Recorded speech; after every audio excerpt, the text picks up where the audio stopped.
Thanks a lot. Good morning, everyone. It's actually after a real invigorating speech by the minister, kind of a tough act to follow, but we'll try to do our best and kick off the first panel discussion for today. So maybe what I'll do is introduce my panel pretty quickly and then lay out how we kind of, I think we still have 75 minutes. I don't know who the organizers are. So we'll try to stick to our 75-minute slot. My name is Abhishek Malhotra. I'm a partner with A.D. Kearney, a consulting firm. And working with Economic Times, we have a very interesting panel for today. Three kind of sets while the mics are being set up. So on the extreme right, we have Nilesh, who represents Ruchi Soya, one of the users of supply chain management services and solutions. Right next to him is Captain Sharma, who wears two hats. He's from JSW. He wears two hats. Half the hat is as a provider and with infrastructure and other things, and the other half as JSW, being a user of supply chain solutions. In the middle, we have Mr. Agarwal from Agarwal Packers and Movers. We have Mr. Shetty from the Avashya Group, All Cargo, and we have Mr. Subramaniam Subbu, who represents DHL kind of thing. So three of them represent kind of the service providers who are trying to meet kind of the high ambition set out both by their customers and clients as well as the minister in the speech above. And to my right, we have Mr. Gautam Chatterjee as well as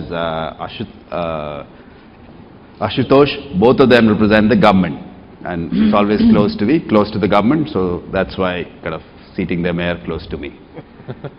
So on that note, I think we kind of, the earlier two kind of speeches set the context pretty well. High consumption, high GDP growth, high consumption, domestic consumption in India. There's been inching up. In addition to that, clear expectation that India wants to and needs to play a larger role in the global landscape. No two ways about it. And I think the gauntlet was pretty clearly thrown by the minister. There's a vision, there's a slogan, call it whatever it is, Make in India. I think the challenge before the industry and all of us sitting here is how do you translate, and I think he articulated it pretty well, how do you translate it from a Make in India to Made in India, and not only just Made in India at high quality, delivered in time and delivered to perfection kind of thing. And what we'll do over the next about an hour or so, brainstorm with this panel, the users, the providers, as well as important stakeholders of the government, brainstorm what are the issues which are relevant for today. And I know in the afternoon some of the sectoral panel discussions will do a much more sectoral view of it. We'll pick it up at an aggregate level kind of thing. So that's what it is. What I'll try to do is, if you have any questions, please note them, jot them down.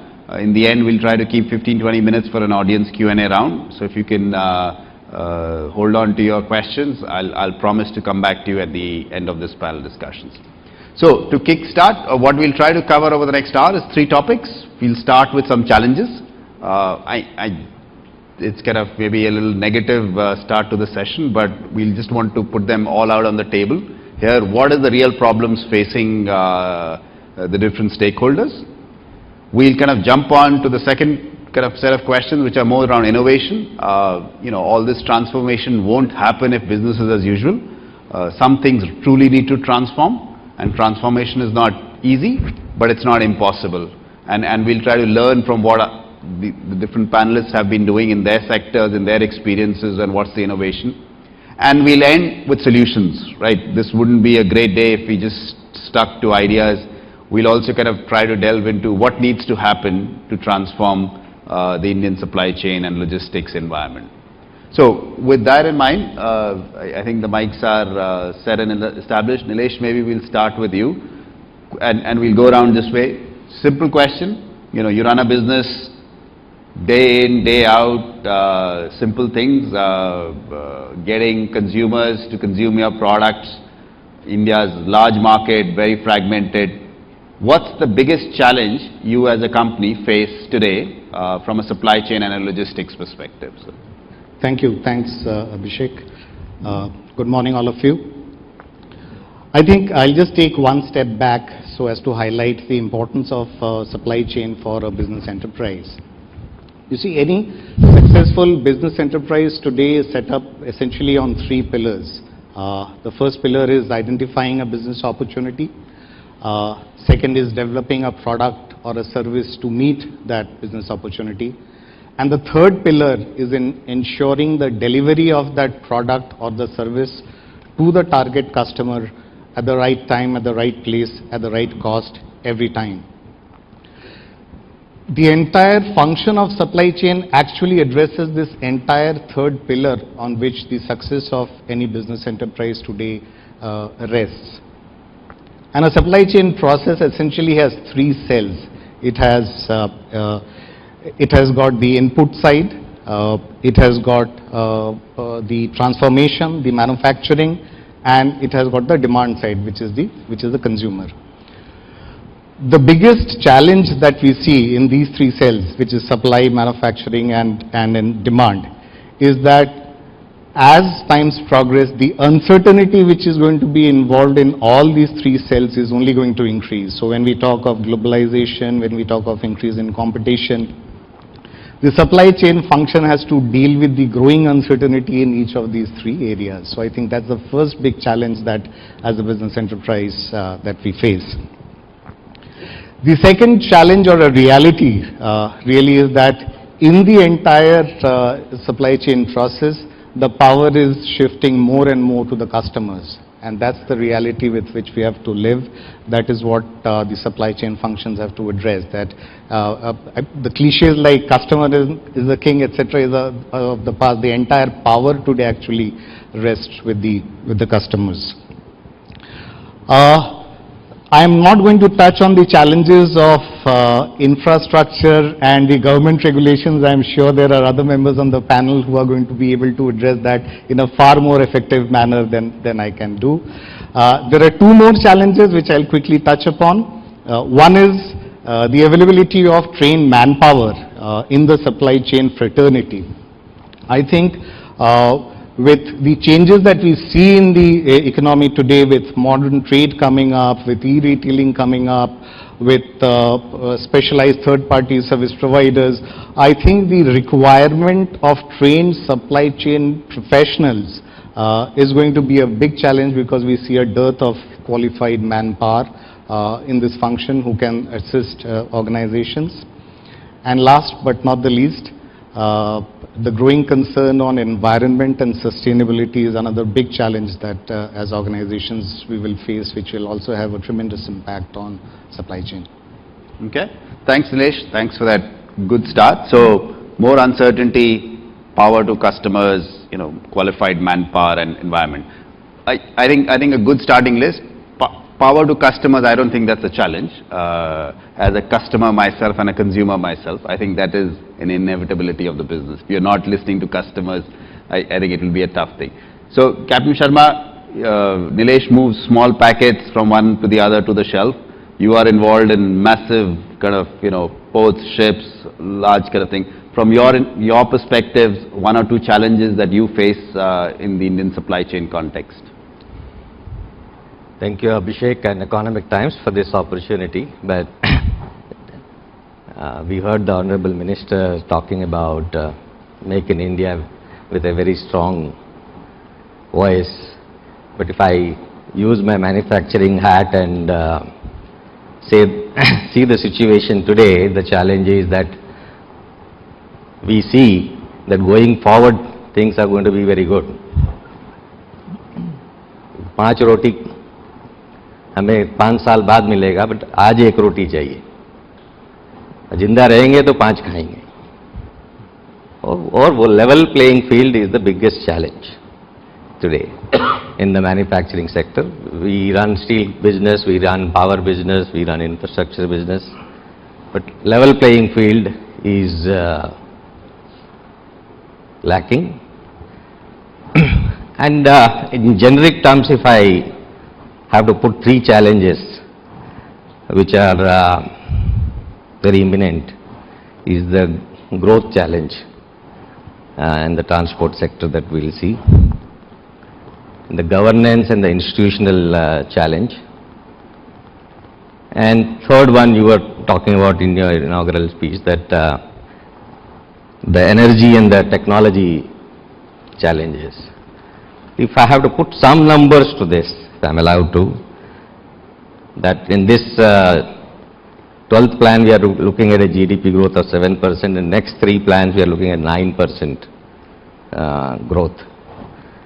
And if we translate this to industrial growth should be about 10%, and then that will require in transport investment, presently 2.6% of GDP, we need to invest about 3.7% in the transport sector as well. Challenge would be where this 7-fold increase money will come from, how much of public, how much of private, and how do you get a holistic approach to design an integrated transport system.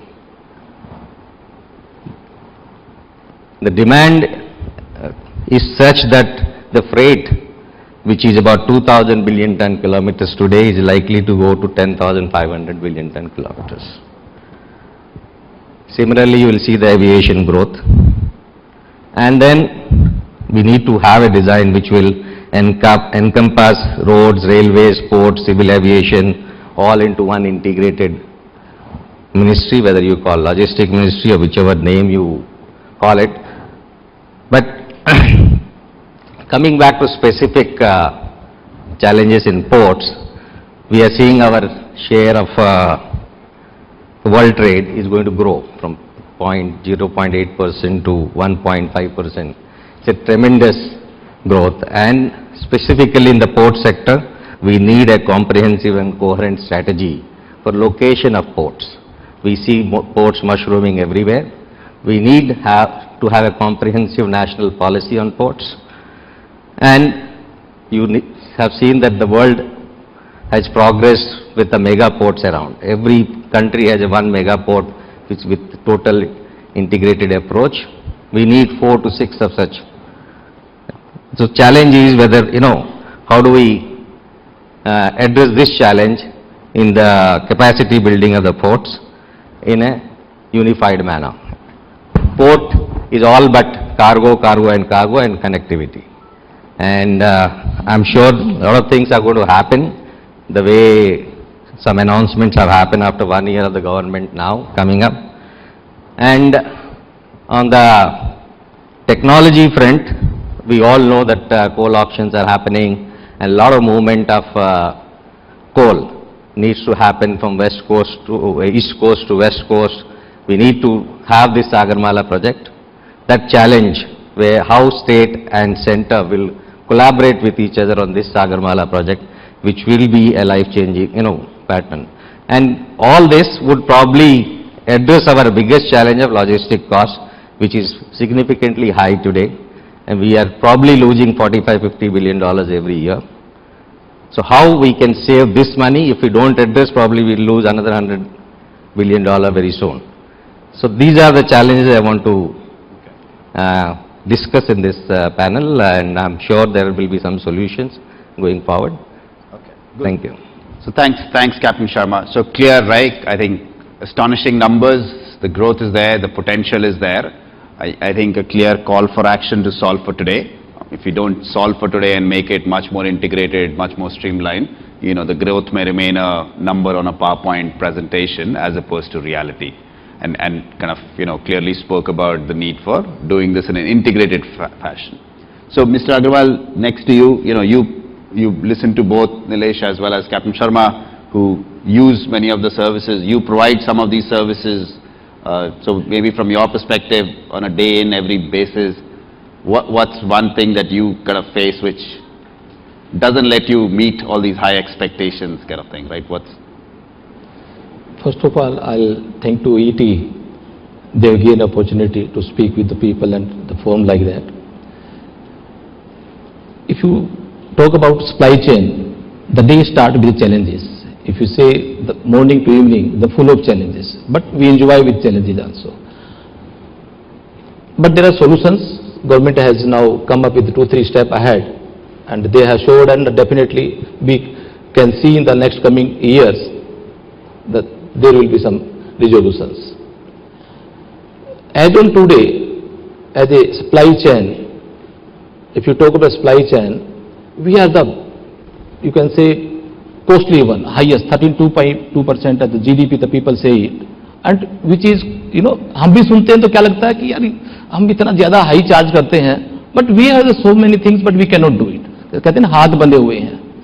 Because as on today, our truck, if I talk about my company or something like that, we just drive 330 kilometers per day on average.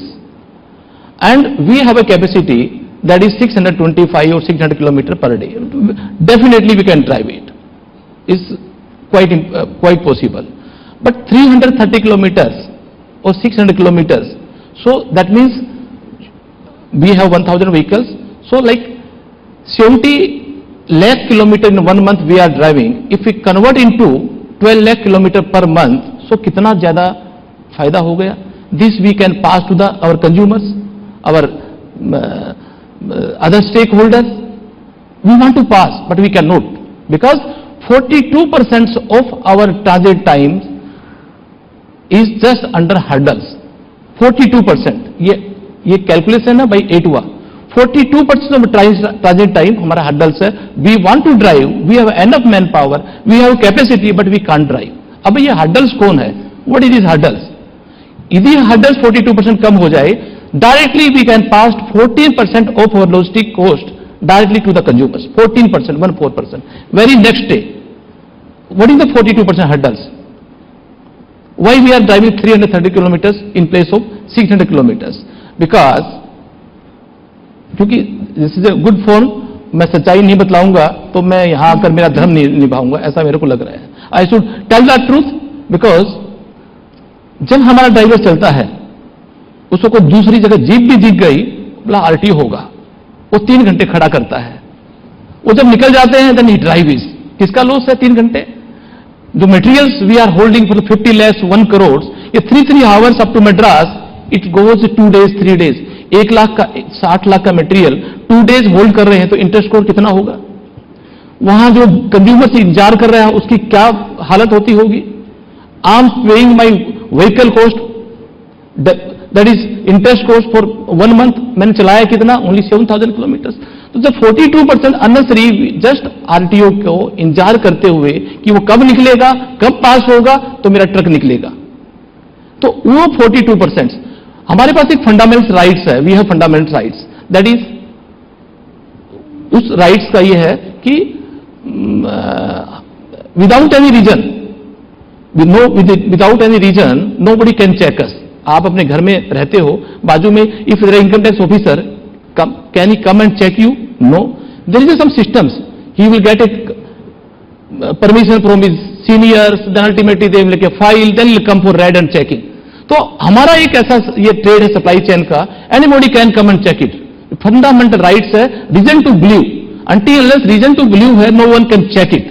But हम poor जो transport supply chain वाले हैं, उस चीज को मालूम नहीं होता. एक पुअर गाइड ड्राइवर्स, उसको कोई भी आदमी, एक home guards, he can not even doesn't know कि ये पेपर यहां पकड़े जाते हैं, यहां पकड़े जाते हैं, वो भी यहां करता, पेपर दो, क्या चेक करेगा? I don't know. This all different type के कलेक्टर्स वहां पर जो हाईवे पे बने हुए हैं, they kill our 42% of times. In place of 600 kilometre we drive only 330 kilometre. और ये 14 to 15% का जो लॉस है डायरेक्टली, शर्मा जी जो बता रहे थे कि साहब ऐसे there are 10 components, this are big components which we are unnecessary and it can be address. और ऑनरेबल मिनिस्टर गडकरी जी ने कहा कि आरटीओ हटा दूंगा, but it has pass more than 1 year. उन्होंने 90 days का प्रॉमिस किया था, अब उनके 9 महीने पास हो गए, but I think they will be coming with that some solutions. एक ये हमारा हर्डल्स है. Second I will take it कि देयर इज एक, आपने सुना होगा, जो भी like who will be using a service, हर किसी की गाड़ी उत्तर प्रदेश, मध्य प्रदेश, कहीं ना कहीं बहती के अंदर सीज हो गई होगी. They are not make any fault. Indian Oil Corporation, HPCL, BHL, Ericsson, ये many cases, because I was a president of All India transport, this all cases came with me कि उनकी गाड़ी यूपी में, और notice में क्या लिखा? हिंदी के अंदर संदेह की दृष्टि से गाड़ी को रोका गया और लगा कि कहीं टैक्स का एवेजन हो रहा था, इसलिए क्यों ना 40% इस पे डिपॉजिट कराकर गाड़ी को छुटाया जाए। उस बेचारे एरिक्सन वालों की क्या गलती थी, इंडियन ऑयल कॉर्पोरेशन की क्या गलती थी? ये given a full duty, excise, custom सब भरकर मटेरियल दिया। एक फॉर्म भरने वाला जो बैठता है फुटपाथ पे, वंस इंटरनेट उत्तर प्रदेश और somewhere, he just mistakes in place of sale tax number भरने में आई की जगह 1 भर दिया। He has not made any mistake, I की जगह 1 भर दिया और उन्होंने 1 को कहकर, बिकॉज उनके पास पावर है इस पार्टिकुलर मिस्टेक को बड़ी मिस्टेक बनाना। It is a clerical mistake, small human error. वो एक प्राइम फेसिया यदि आप इंटेंशन देखें तो there is no mistake, but 40% of 1 crore material the gentleman has to deposit, it will take 7 days। उसकी कंपनी में क्या होगा, then they will authority meeting के बाद एक अप्रूवल, इट टेक्स 1 month, और 1 month तक वो मटेरियल यदि कच्चा माल होगा सड़ गया। तो करोड़ों का मटेरियल जो अननेसेसरी का चेकपोस्ट पे सड़ता है, it is just only because of उन लोगों की माल प्रैक्टिस के कारण। क्यों, can we not avoid it? ये प्राइम फेसिया ये केस कहीं ह्यूमन एरर का करे, और ह्यूमन एरर का कितना फाइन है, at the last 5,000 rupees। So then they should file a 5,000 fine and get them clear, so things will be more smooth. So 40,000 of course वो कभी देते नहीं, they will get refund of 40%, but कितने दिनों के बाद? Why he should suffer it? None of his mistake. So ये तो hurdles है, ये जो हमारे ease of business और मेक इंडिया बिजनेस, ये सुनते ही कोई हर्डल्स जो MNCs वो कहते हैं कि ये ऐसा भी होता है क्लरिकल मिस्टेक के लिए इतना बड़ा punishment? Yes, it is there, it is India, ये होता है। तो इनको सोचना पड़ेगा आपके मंच के माध्यम से, उन क्लरिकल मिस्टेक को जो लोग ये बड़ा बनाकर जूम आउट करके देते हैं, उनके अगेंस्ट में भी कुछ स्ट्रक्चर पास करना पड़ेगा।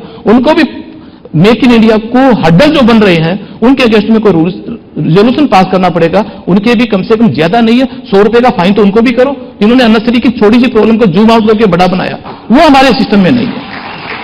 100 रुपए से डरेंगे वो, 100 रुपए भी फाइन कर दिया गवर्नमेंट अधिकारी को तो बोले यार मेरे उसमें CSR में आ जाएगी 100 रुपए, तो 100 रुपए फाइन का कम से कम प्रोविजन आज रिजोल्व हो जाए। मिश्रा जी चले गए तो वो भी हमारा बहुत बड़ी problem resolve. Thanks a lot, Mr. Agarwal. So very, not only, and you can see that challenge comes from deep kind of, it's something that's been troubling him, and an innovative solution also. Mr. Shetty, anything to add? Sure, I think all of us know there are plenty of challenges here in our industry. In forums after forums, we have discussed about all the challenges. All I would like to say is that we are talking about transformation. Transformation is something is not going to happen in our industry so rapidly and so quickly the way we would like this to happen. I am in this industry for the last 35 years, and I have seen tremendous progress. The progress in all front. You look at the regulation, you look at infrastructure, you look at the people, the quality of people who work in this industry today. There has been a big change from what it used to be and what it is today. So what does that goes to show? That India is a very complex country by itself, and we're coming up with a lot of baggages, and we are coming up with we adopted the British Raj, but we have not transformed our governance the way they have governed. We adopted all that, but we have not really progressed the way the whole bureaucracy has progressed in many developed economies. We are very smart people, but our problem is, we know exactly what the problem is, but our problem is implementation. You talk about a port development, for example, JNPT. Everybody knows that JNPT would be congested. Everybody knew a port terminal has to come. So it took us 10 years to finally decide, or maybe more. We knew that the large ships are getting built. It is there in the newspaper every day. And for those ships to come into JNPT, you need to have the dredging, right? So the dredging project itself took so long. So we knew things, but some reason or the other, things don't progress the way we all like it to happen. So, for me, I think the biggest issue is how we can think ahead, how we can think big, how we can dream big, and how we can have proactive solution to all the issues that we face on a day-to-day basis. In spite of all that, I must compliment the logistic industry, the way the industry has grown and met up with the challenge that the industry faced with the growth of the business. For example, we have really done a fabulous job. Our transaction costs are still high, yes, but we can't really help beyond a point. So all I want to say is that we are one of the best industries in the country. I think we are very progressive. I think we're very hardworking, and we are, we love what we do. And we'll continue to make progress. We'll continue to push everybody and push ourselves to transform this industry. Okay, thanks a lot, Shetty. Balanced view, and I think everybody would agree that the industry has come a long way. I think the challenge, in my opinion, is the bar is very, very high, and I think the bar is getting higher and higher every day, because we are competing not only as a country in a global environment, so, and I totally agree with you that a lot of these things take a lot of time. You can't wish for these things to happen tomorrow, right? I think you need to wish for it to happen 20 years from now and start to work on it. Look at Chennai port, for example. I mean, the port is congested forever. I mean, it is inhuman to see the drivers are waiting there for 2 days, 3 days outside the gate. Everybody knows it. Minister after minister, officials after official, and with all the things that is going on. Of course, there is also, to add to the complexity, we have a huge labor issue. The labor is another major, massive problem that we as a country face. Nobody wants to take them on. Like, for example, in one of our facility, we had a labor problem, and it persisted. And one day we decided to get rid of 250 of them. We can decide that, because we don't have to really be accountable for anything else. We settle the people, pay them, and that's it. But in the government or in the public sector, you can't really do that. There are multiple things. The whole port may come to a standstill.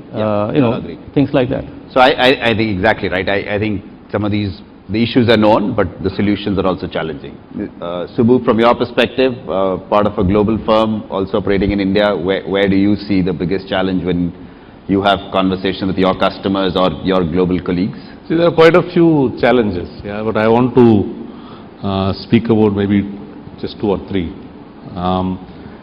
Captain Sharma and Shashi Kiran were mentioning about the port. The seaports have one advantage, which is that whenever anybody talks about seaport infrastructure and any developmental aspect, it is focused on cargo, because seaport is largely focused on cargo. In the last decade or so, I think we've had severe constraints in the airport infrastructure. 5-7 years back, when we used to speak about the kind of bottlenecks and infrastructure constraints we face in the airport, we used to feel that now the liberalization is coming, privatization is happening, and therefore space is going to be, the infrastructure challenges will go away. But what has happened is we've got some fantastic airports now. Delhi airport is possibly, they claim to be top 5 in the world, and Bombay is now competing to be as good as Delhi in terms of, but all these developments have happened on the passenger side. Cargo side, I think the airport infrastructure is in abysmal shape. We desperately need space and better infrastructure at the cargo facilities. We as DHL Express possibly face the brunt of the lack of infrastructure at the airports, because for us, every hour's delay means a lot of people sitting here who are our customers are going to come at our necks. Half a day delay means I've already started failing in my promise to my customer. We promise next day, second day, third day delivery, and 3, 4, 5, 6 hours, 8 hours. 1 day downtime means it's criminal. We start getting phone calls saying, my commitment to my customer, I am supplying parts to an automobile on a just-in-time basis, and if I am going to be failing in my supply by noon, then I start paying penalty, which is few $1,000s an hour. So therefore all of it starts chasing us. So therefore we're chasing the tail all the time, and the big liberalization in ports has not made a difference to the kind of infrastructure and space we get at the airports. I think we need really some serious work at the cargo side of the airport, and specifically on cargo, and specifically to recognize that express and courier as an industry, international supply chains need facilities which will allow efficiency. That's one big point which I wanted to speak about. The second point I want to speak about is related, which is that I just saw a statistic being quoted that this year more than 500 million international transactions will happen through the express channel, import and export. So that's the kind of volume which is, it's grown multifold over the last 5, 7, 8 years.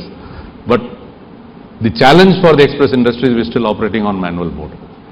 On one end, our customers are in that sense, cutting edge of doing trade. You know, they're going into e-commerce and flooding of business, huge investments. You have Amazons and Flipkarts and Alibabas and eBays of the world trying to take Indian MSMEs to global, and global markets are opening up, and so that's becoming an open market. But on the other hand, the enablers who are actually doing the last mile in the country and who need to drive the industry's pace and run at the pace at which our customers are wanting to run, we are working on still the manual mode. Yeah? So the manual mode means ocean of paperwork and everything is in manual environment. It's a fact that for the last 7-8 years there has been a public-private partnership project between EICI and Customs to develop EDI interface for the express mode in the country. The good news in this gloomy picture I am painting is that by end of the year, hopefully we'll have the EDI going live. Yeah, so possibly that is the biggest change which will happen for the industry. But this is a huge challenge which you're facing. One last point I want to add, which has not been mentioned by anybody, possibly others will have some view on it, which is that government seems quite committed and really driving hard to get the GST up and live by April next year. Yeah, but the way we see it, GST, the dream of one unified market with no barriers, seems to be some way away, and I think we're going to really stumble and fall on the way to that dream. The current fear is that the state boundaries in a different form is going to hit service providers like us, yeah, who are all national. We, for example, just one small example I want to throw here, which is today for a service tax submission and reconciliation, we do one submission in a year. When GST now in the current form, if it comes into place, we possibly will be making at least 30 submissions, because every state we have to make a submission and reconciliation every year, and we will not be, it will not be an outlandish statement if I say that few years down the line we will see that I have 2016 pending in Karnataka, Kerala and Rajasthan, and I have 3 notices from Assam and Guwahati, or from Madhya Pradesh, and I have 3 items to course with Chhattisgarh. So just imagine the complexity which we will be facing, and if some of these manual paperwork problems which Agarwalji was highlighting, combine it with being stopped at every state boundary for, in a unified market, being stopped for different paperwork because you are on a completely 2 different worlds are in operation. Yeah, how do we simplify it? I think it's a big challenge in front of us. Okay, thanks a lot. So airports, kind of a lot of manual stuff, which hopefully will transition, and then bigger solutions coming. Not sure what the unintended consequences of the solutions are. So, Mr. Chatterjee, from your perspective, again, not to solve these problems, but I'm sure as you work, there are some constraints and some challenges that you would also face. And Ashutosh, I'll ask you to kind of chime in after that. From your perspective, as you deal with the industry and the sector, what are some of the challenges that you faced? Morning, ladies and gentlemen. Prior to the session, I had told Abhishek that my experience in some of these seminars that I have attended shows that the government is the favorite whipping boy. So put me after we have got all the whips, so that then I can respond to that. But then the silver lining is that most of the fellow panelists have also said that there is some change, there is some commitment to change. We are trying to see how we become lesser hurdles than we have been in the past. Yes, certainly there are challenges galore, and it's no wonder that India, in the international yardstick where logistic performance is judged, the logistic performance index, India figures way down in the list of various countries who are judged in the LPI. And again, the good part about it is that all the stakeholders who are represented here seem to be making efforts to see how we can go up that ladder in the LPI. The challenges, as I, from the government perspective, see is, one, certainly the gaps and the inadequacies in the infrastructure, whether in the ports, both sea and air, the railways, and also the road infrastructure, and our ability or inability to cope with the further growth that has to be also catered to in all these infrastructure. Two, of course, which our friend mentioned about availability of trained manpower. I also feel that skill sets of professionalism is something which is lacking when we talk about these thousands or lakhs of people who are engaged in this supply chain in the logistics sector. And we need to actually put in efforts to see how in all the echelons of people who are engaged in the logistics sector, their skill set could be upgraded, they could be trained so that at least their performance also helps in our facilitating the processes. And third, from the government perspective, which we sincerely see as a major challenge, is our procedures have to be more transparent, simplified, more use of e-processes, and how do we do away with huge amount of discretionary powers, whether it is with our motor vehicles inspectors, RTOs, or any other government functionary which is there at the cutting edge level. Now that's a huge challenge that we face in the government.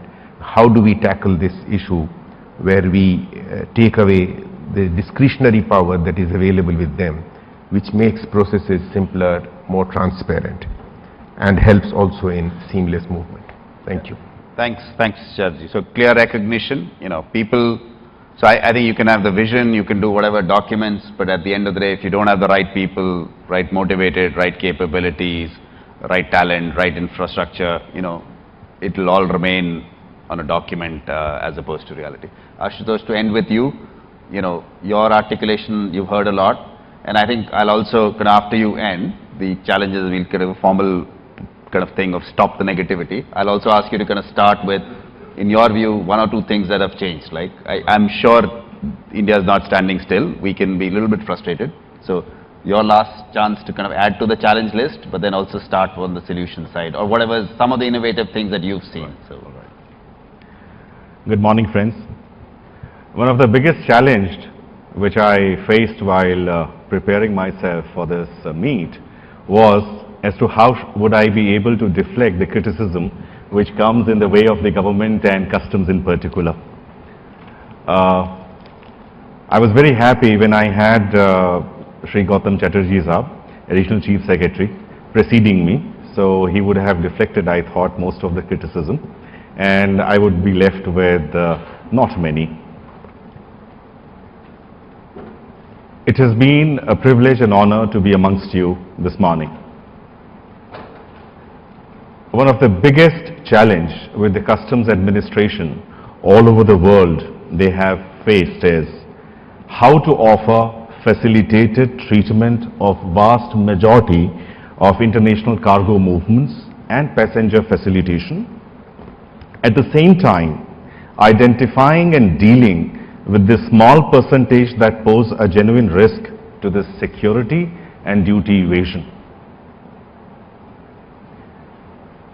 You'll be surprised that way back, almost 13 years back, exactly 13 years back, World Customs Organization in Brussels adopted a resolution of supply chain security and trade facilitation in June 2002.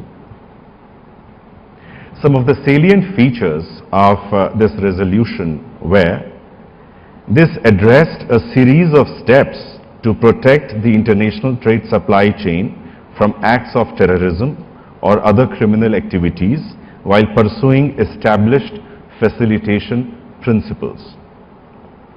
Now, risk management was a core principle of modern customs cooperation all over the world. It entailed seal integrity procedures. All the containerized cargo, whether it is coming by the air or by sea, is coming through the containers, and the seal integrity, there is an international convention and treaty on the seals integrity procedure. Then this WCO resolution brought out the concept of unique consignment reference, by which the customs administrations all over the world can identify. The third most important aspect of the resolution was implementation of authorized supply chain. Now, rapid release of consignments which have met the condition laid down by customs, preferably by electronic means, is the greatest challenge which Indian custom faces. In India, there is a need to review the business processes in the customs and make them more taxpayer friendly, to capture comprehensively the supply chain and to move towards a paperless customs. I'm very happy to outline the challenges and to be the first speaker, first panelist to say as to what has been done in this respect. Central Board of Excise and Customs has taken various initiatives for trade facilitation over a period of time.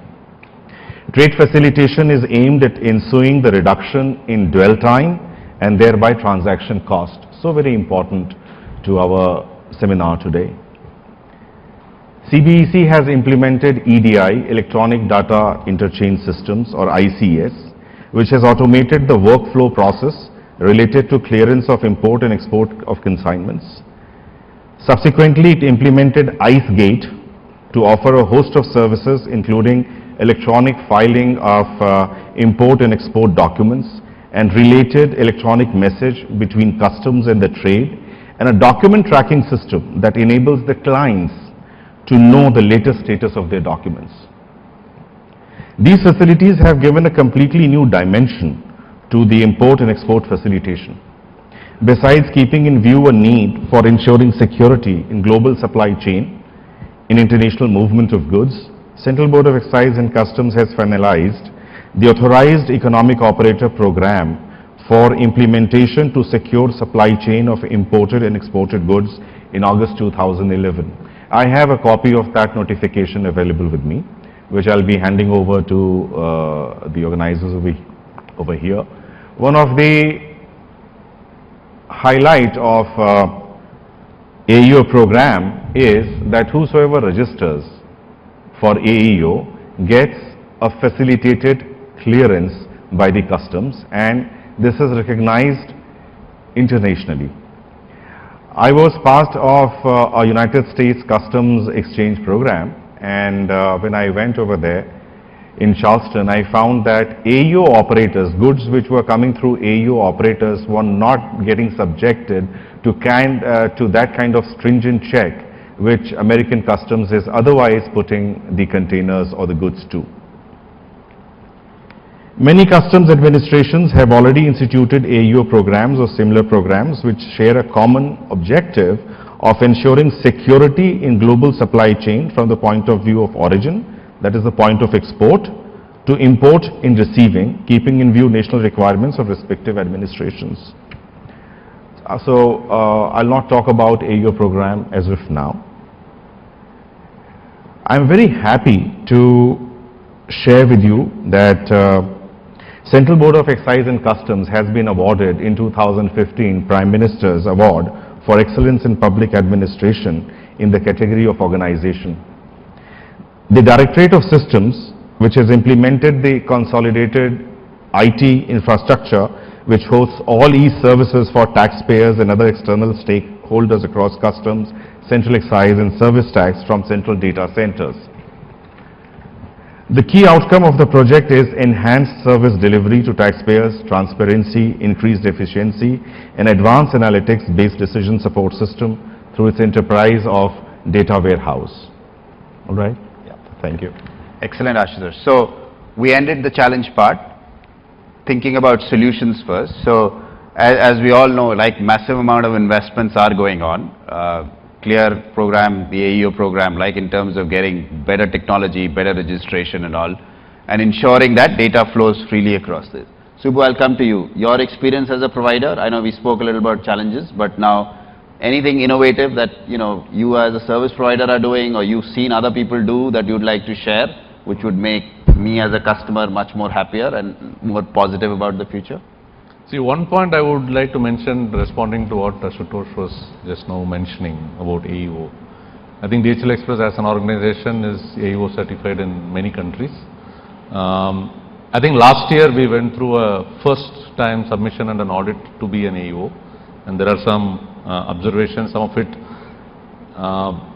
we have challenges because of infrastructure and some of it because of manpower and the background checks and a whole host of things we need to do. But I think in the coming months, possibly within the next year or so, we will be among the first AEO certified service providers in the country. Yes, I just want to add to the AEO point which you were making, where we are one of the biggest supporters of the AEO movement globally, and many countries DHL is a certified AEO operator. The second point which I want to add, and it's a bit of an innovation if you ask me, which is somewhat related to what Mr. Agarwal was saying and a point which Mr. Baranwal was saying, in terms of how customs has a dual role, trade facilitator and also stop the wrongdoings in that sense, in the broader terms. DHL in many countries, has an MOU with customs or similar authorities, might be state government authorities also, where both of them commit to have seamless coordination, exchange of information, exchange of data, because it's a reality that the service provider like us, while we are committing to our customers X level of service, we are also operating under the license from customs, where it is the onus is on us to enforce the law. So because it's a bit of a duality on which we get caught, and many times the messenger gets shot. The industry is full of all forms of people, and you are in the middle and you get shot very easily, and some example he mentioned here. It can be because of activism at the very low levels, it can be because of some manual error which has happened, but you are completely caught in, the rules don't change, customers have aspirations, the government regulatory bodies have their commitment to enforce, and we are stuck in the middle. So, but this kind of a cooperative arrangement, I think collaboration between regulatory and the service provider can change things. We both look in the same direction, and therefore there is trust built and there is openness. More importantly, I commit to do the enforcement for the agency, but agency also helps us by doing expedited, faster clearances, resources, infrastructure, speed of operations. Then we are both talking in the same direction. I think it can be a big step for Make in India. First point I wanted to make. The second point now on the traditional side of innovation question which you are asking. I think express industry itself is a huge innovation. Many years back, at the heart of express is a thought which somebody had, which is that the goods movement and the paperwork movement need not happen together. The paperwork arrived before the goods arrived, which is how the express industry got formed. And today it's a $50 billion industry globally, as a service provider. Express, I think, drives most of the innovations which are already in place in the supply chain arena, in the manufacturing supply chain arena. And a just-in-time assembly line or a manufacturing operation is just not possible without a express supply chain network being available. Otherwise, the goods won't meet the kind of commitments which, based on which you build your assembly line. But one point which I think increasingly it is becoming a big thing, and where industry is latching on, and it's a big change which is happening, which is somewhat like the e-commerce in the consumer space. I think it is direct to dealer and direct to market in a globalized environment. And there is collapse of what they call as warehouses in the middle and inventory in the middle. People would like to manufacture in the best place possible and address the most attractive markets with least restrictions and flab in the supply chain. Manufacture and direct to market is a big, which is aftermarket. We have service providers who have possibly globally 1 or 2 warehouses only, and they, between a mix of manufacturing plants and warehouses, they are able to cater to more than 100 countries, and there is absolutely no inventory in the middle. This is like restating the way the supply chain is thought through globally. From a conceptual point of view, I think a GST regime will make manufacturers in the country, the trade in the country, to think in that direction. I will have manufacturing at the best place, I will service my best markets with absolutely no flab in the middle. That's the direction when you say unified market. How we get there is, but itself is a huge innovation for India. Yeah, if that can change things the way, in the next decade, it can change the entire terrain in which the industry operates and how markets get serviced, but that's some way away. But I think that one innovation I want everybody to think about is that the collapse of warehousing and death to inventory. Yeah, that's the route for adding the fantastic percentages to your bottom line. Yeah. No, very, very valid point. So 2 points, right? One is obviously collaboration. This will not happen singly. Multiple customers, providers, government, stakeholders need to get together. And then, remove inventory, right? Remove waste kind of thing. Nilesh, from your perspective, something you've seen which kind of, I know you started the discussion, Yeah. but something you've seen which is innovative? So I'll just touch on 2 points. I think one point that I just want to highlight upon is that supply chain management essentially has got 2 parts. There is the physical movement and the logistics part, and then the second part, which is the market mediation, which is meeting the demand with the supply. I think a lot has been spoken about the logistics part in this forum today in terms of the last mile movement, but there is also a big element in the supply chain management which is about the market mediation, which supply chain professionals need to grapple with. I think the first change agent which is required from the organization's perspective is you need to look at supply chain management solutions depending on what product category you are dealing with.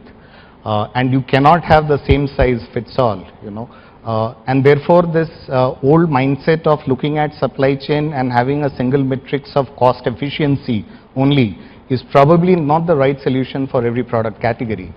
You have products which newer products or innovative products which have higher margin structure, where responsiveness is equally important, where the supply chain management process has to be far more responsive rather than being cost efficient. I think that's the point I just wanted to make, because a lot was being said about the physical movement, etc., and the logistics part of it. How organizations have innovated their supply chain complexity, from my own personal experience, I will just touch upon one example which probably many of you may have also seen. I worked with the leading paint manufacturing company in this country, and in the manufacturing sector at least, paint was possibly one of the most complex supply chain management structures, because you have a product, a pack, a color and a shade. So you have anywhere between 2,000 to 3,000 different SKUs with which you need to grapple with, and very few manufacturing organizations have such a complex structure where they're getting manufactured in different plants and locations and being fed to the depots and the warehouses. I think an excellent innovation that we saw happening in the paint industry was the product design itself was made as a solution to the supply chain complexity. So today, if you see, when you go to a paint outlet, a paint dealer just has a base of paint which is available, and then there are stainers or tinters with which he mixes it and makes the color and the shade that you require. So the entire requirement of you to maintain an inventory of over 2,000 SKUs got collapsed into you only managing the base and the stainers, where you got in efficiencies and you were able to meet the consumer's requirement there and then. I think that was a fantastic innovation in the industry from a manufacturing setup that I have experienced myself. No, and that's a great example, right? I think it's not incremental stuff trying to do the current thing little better, because that will take a long time. This is change the problem and track it from a totally different thing. Mr. Shetty, from your perspective, anything innovative, any different things that you've seen in your long tenure in this sector? Yeah, I can talk about a couple of things. One is the way this industry is designed. I mean, it's a very highly fragmented, very low margin, very entrepreneurial driven organizations serving millions of customers. So at an organization level, with the design of the industry, it is very difficult to do industry transformation. You can do a little bit of a transformation within your organization to be how you can be more efficient, how you can add additional service to your portfolio to your customers, etc., or diversify within your portfolio of the business, etc. As an industry transformation, I think it's only the industrial body, the association, and the government who can both work together and create this transformation or innovation. One of the things that comes to my mind is, like what Subbu said, that the future is from manufacturer direct to the consignee, which means the cargo has to move seamlessly across the border, across territories, across multimodal transportation system. For that to happen, if the government or the regulators do not think in the same line, cutting across all the suspicions and the doubts on 95% of the shipments, rather have a very strong implementation of people who do not follow the laws and the regulation. I know it's very easy to say, but it's very hard to do. We all understand that. But unless that thought process goes deep into their system, within their organization, that end of the day, we have to facilitate something which is going to happen. We are all able to see that this is the future. We see that in the e-commerce, right? The e-commerce is growing 50% or 70% or 80%, 100% per year, year on year. There is huge numbers that has been projected how this industry will grow, etc. And if transportation and the logistic and the supply chain doesn't cope up with that, and the regulators don't cope up with those demands, it's going to be a major issue, which we're going to be talking about in the next seminars. How we're going to address these things, which I think we should be really thinking about today. Okay. So that's a good point, and I think it's also a delicate balance, right? Today we would complain about timing, cost, or things. If tomorrow, however, some untoward incident would happen, I think kind of quickly the needle would shift and say, why did that happen, and why is that going through? Captain Sharma, from your perspective, I know you kind of good list of challenges. What you've seen, I'm sure there have been some improvements, some new ideas at place that you've been exposed to.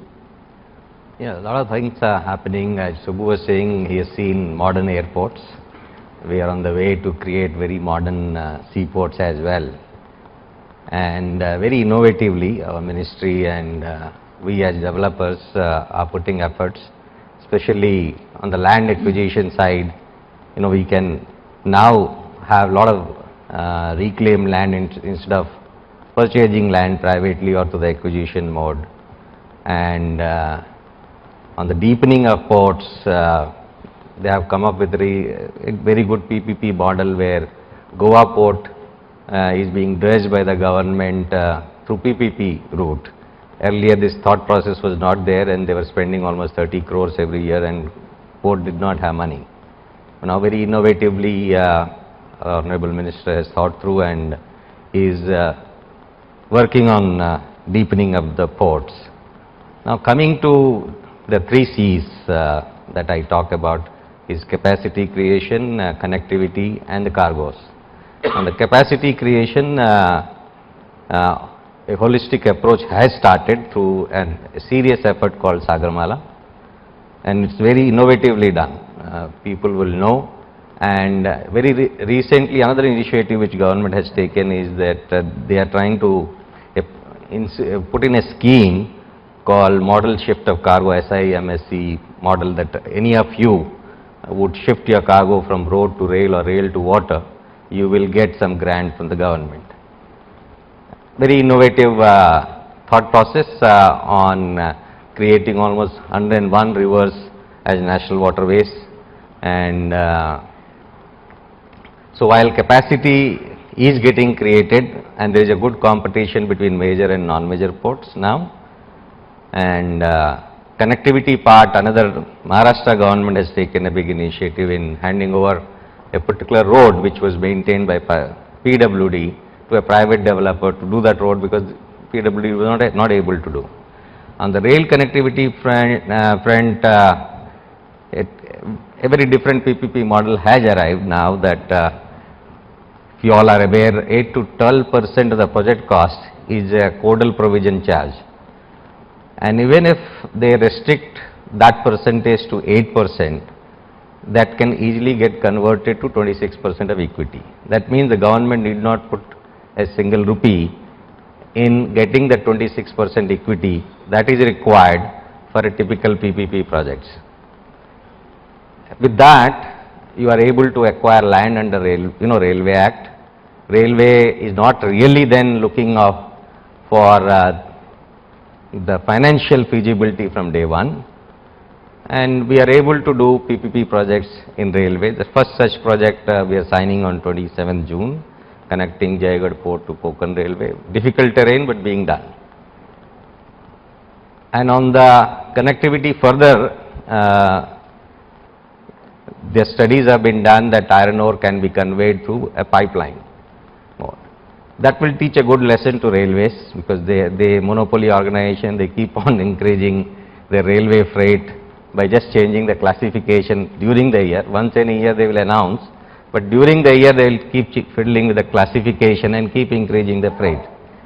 So we have to be very innovative with railways, that we try and find our own means of transportation, and one pipeline route is possible.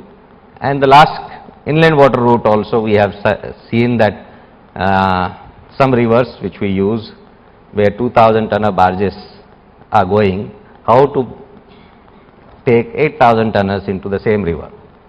That will bring a significant change in the logistic cost.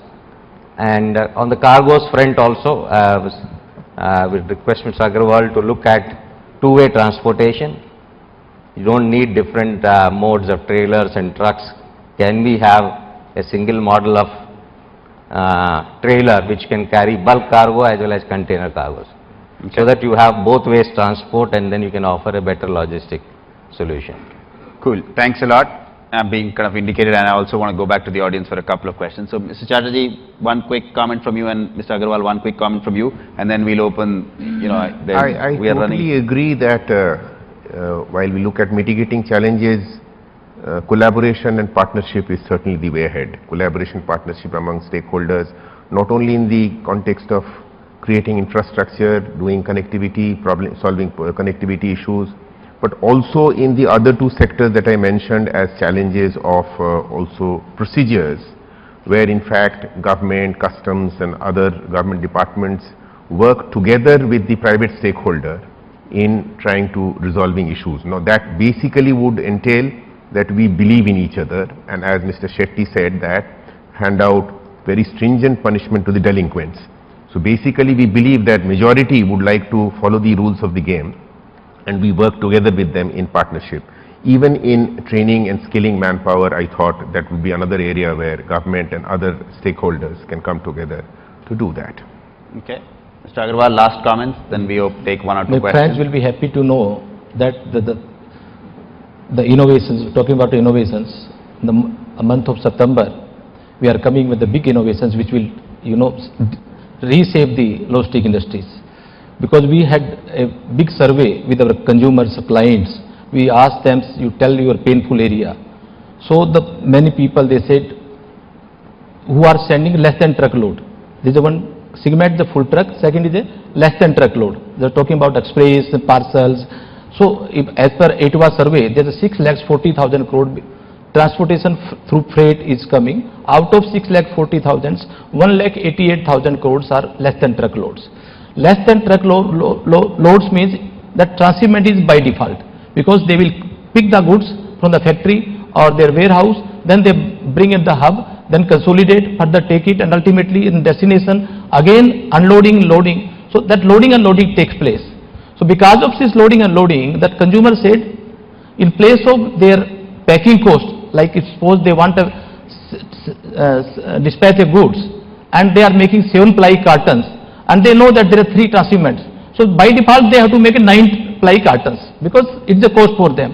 Similarly, in the warehouse of the transport go down, the handling is, nobody can say. And they need, even they have that less than truckload, they said, we want put our log and we want to carry key in our pocket.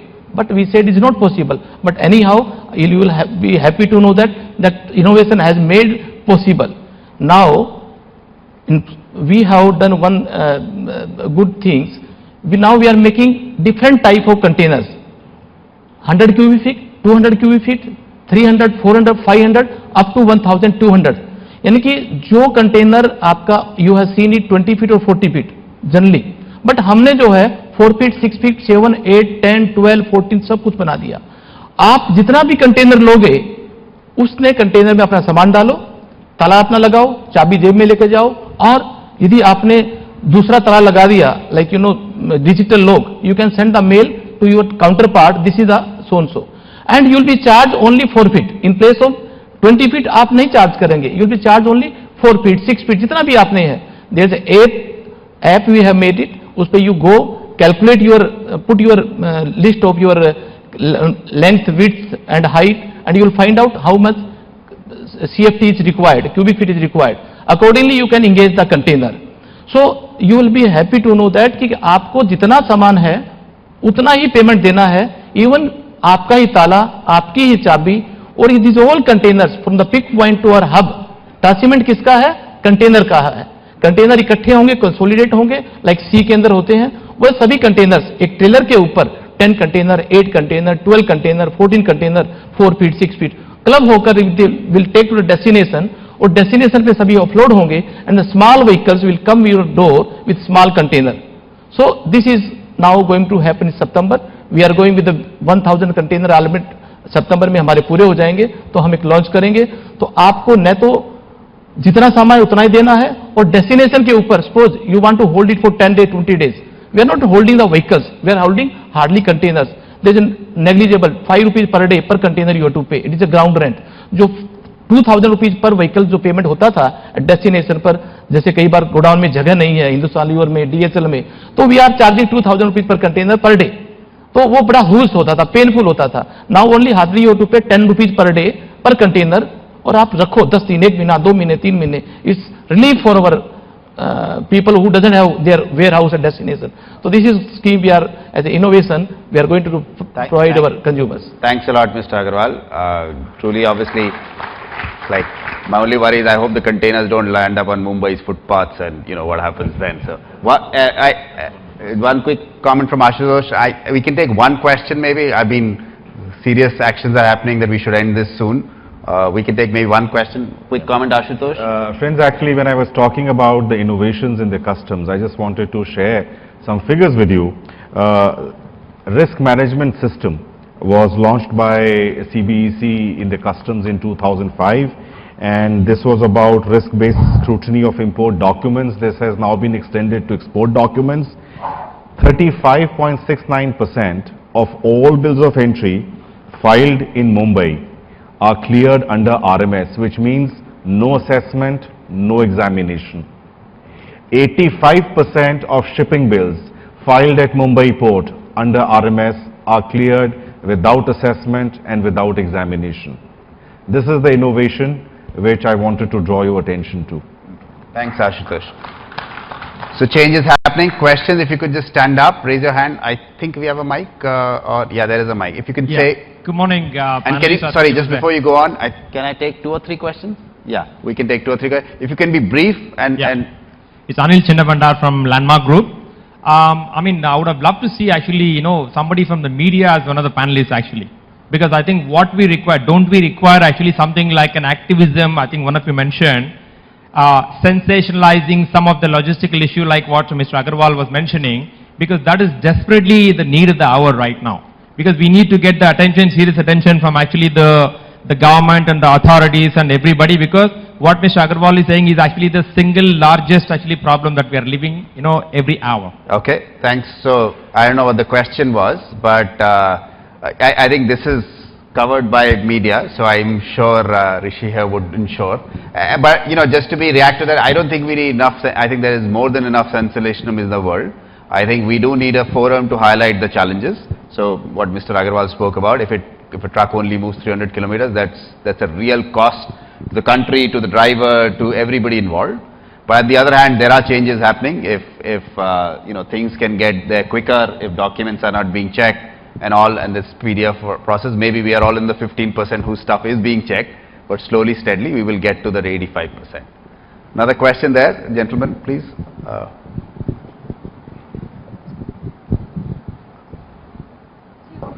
Yeah, Sesh, I handle the logistics for the Mahindra Tractor Division. The question comes up is, a lot of the panelists have said that there must be collaboration between the private and the government sector. I mean, that's the ethos is coming out very strongly. Question is probably to the gentleman from the government, forgive my choice of words. What if you privatize these concepts? See, the government comes from policy, greater good for greater number, and the greater good, so to speak. The private agencies are excellent in execution excellence, so to speak, but there's a profit motive which kind of detracts. The best way probably would be to privatize the toll roads or the checkpoints or whatever it is. It will be a win-win because you will ensure that your documents are through. They will probably overlook small things like the clerical issues, but governance definitely would be created because nobody will question a DHL or an all cargo or somebody of that stature manning a checkpost. Nobody will question the integrity and you'll get a win-win. What do you think of privatization? I know any Subbu reaction from you or from Mr. Chatterjee? A toll road, I think, is only a privatized road.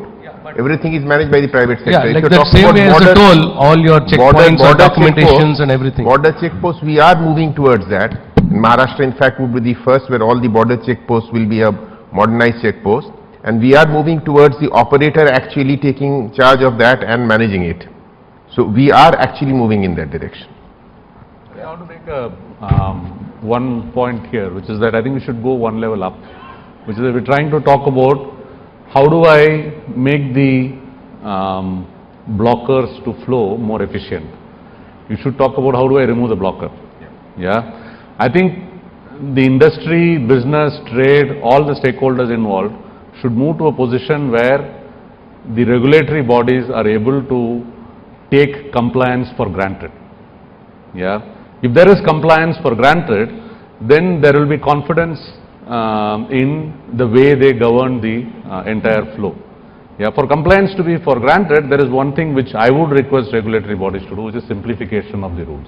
If the rules are simple, if they are easy to comply and if they are easy to influence, implement and enforce, then you can come to a position where with very easily checks and balances, you are able to take compliance for granted. Okay. Yeah. Thanks. So that is what will improve the flow. You are talking about making the blockers more efficient. I think you should remove the blockers. And cut down the discretionary powers. That's very important. To actually take, Yeah. the point which he made, ease of doing documentation, etc. Now in March, the finance minister, with an aim to improve the Indian ranking in the ease of doing business, reduced the number of mandatory documents which were required for import and export of goods to 3 in each case. Earlier, 10 documents were required for filing a bill of entry or a shipping bill. Now the 3 documents which are essential to be filed today, they are bill of lading, airway bill, commercial invoice, packing list, and the bill of entry or the shipping bill itself. Okay, good. So there was a question. There was a question at way at the back there, please. Yeah, and I'll take one more question after that. Right? Okay. Good afternoon, gentlemen. This is Ram here from Shaw Group. We are a trucking company, basically working for express industry. First of all, I did like to highlight here that my question is to Mr. Gautam Chatterjee, Additional Secretary, Transport, Government of Maharashtra. From my experience of last 2 years, what we have seen that Maharashtra is one of the most simplest RTO procedures for our trucking. As in, the documents are not verified. They give us a chip. We put the chip on our windshield, and the truck just passes through if everything is in order. So it's one of the best initiatives that we have seen in this industry in a long time. Having said that, we face another problem, which is, last September, Mr. Nitin Gadkari ji, he started this ETC, if you know, the Electronic Toll Collection Scheme, which meant that you could have just one chip card on your windscreen and you could pass through all the tolls without stop. Unfortunately, we find the implementation of that has not happened on Delhi-Mumbai corridor as it was supposed to be. I did like to know from you where the matters are stuck and how soon can we actually expect that to be operationalized. Thank you. Well, that matter I don't deal with, so I don't have immediate information on that. But then basically Maharashtra is moving towards a toll-free road. When Maharashtra is saying that there should not be any toll at all. But then certainly where is that bottleneck? I'll try and find out and see how it can be expedited. Cool. I think, okay, there's somebody at the back who's telling me what to do. Maybe one last question. Do you have a question? Okay. This question Two is... questions. Keep it short. Yeah, sure. This question is to Mr. Subramaniam and to Mr. Nilesh Muzumdar. Mr. Subramaniam, you spoke about the death of inventory and the collapse of warehousing. Do you foresee death of supply chain and logistics? Let me explain you how. Can you? I think the question is pretty clear. Sorry, I have one more question. Sorry to interrupt. Subbu? No, I don't see supply chain logistics dying. The nature and form in which it happens possibly will change. It will keep evolving. Right. Depending on your business model, it will change. See, because book supply chain is gone, camera roll supply chain Books is have destroyed. gone, therefore supply chain has gone. Yeah. If there is no product, there is nothing to move, right? There is no service to be provided. The supply chain has become digital. Yes. Yeah, supply chain has not gone. The supply chain has become digital. Somebody is digitizing books. The digital inventory is available. There is a cost of digitizing. There is a cost of storage. There is an ease of the download happening. There are blockers there, which is how do you pay? How do I get? Who's costly? Who's cheap? So there is a whole different dynamics has happened. Supply chain hasn't gone. The products has changed. The 3D printing which is going Absolutely. to... Yeah, okay. Last question there, and we'll end after this. Yeah.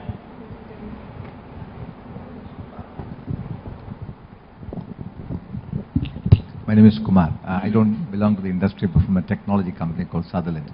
The question was, between all the stakeholders of the government, we just heard about it, and of course what Shetty was talking about, the fragmented part of the business, not being all together. People are now talking about big data connectivity. People are talking about bringing transparency and accountability between all stakeholders and ensuring that people meet service levels. So government and the industry, how do you bring everything into a place where it's transparent, it is visible, so that it's more efficient and therefore it's accountable, everybody is accountable. So is there any kind of a way or any master plan or any direction where there is something to leverage technology and big data between industry and the government to bring this together and create more transparency and accountability in the medium term or short term? So, I think we won't get into the details. I think earlier we spoke about the EDI stuff. I'm sure there are lots of other global standards and protocols which are facilitating that. I think the challenge in India, I don't think is the availability of that. I think it's given the inherent capabilities and the fragmented nature, it's ensuring that everybody is able to get onto that, right? I think that is the problem. Now we've got thousands of taxi drivers trained on how to use an app, how to enter data and make it good thing. We just have to get our truck drivers, we have to get our officials on the road, we have to get everybody to ensure that it's all electronic. I think there's more than enough technology and protocols available globally. So with that, I think enough, we've overextended our time tremendously, but thanks a lot to the panel, thanks a lot for the audience. So we started with some challenges, there's a long list of it, but I think 3 or 4 themes cutting across. So obviously technology, obviously collaboration, and I think what's heartening for me was people are thinking not about an incremental change, but disruptive change. Like it's not only what I do today, how do I do it a little bit better, but it's like what I do today, how do I do it in a totally different way, which can drive true transformation, and that was the topic for this panel.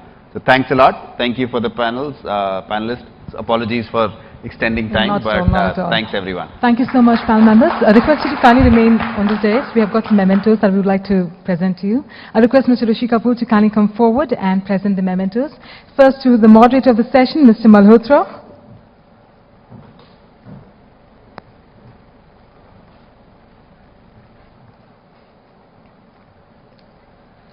To Mr. Gautam Chatterjee. Mr. Ashutosh. Mr. Subramanian.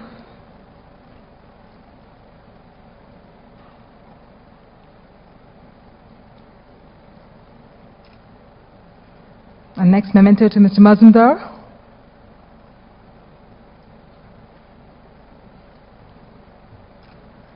To Captain Sharma.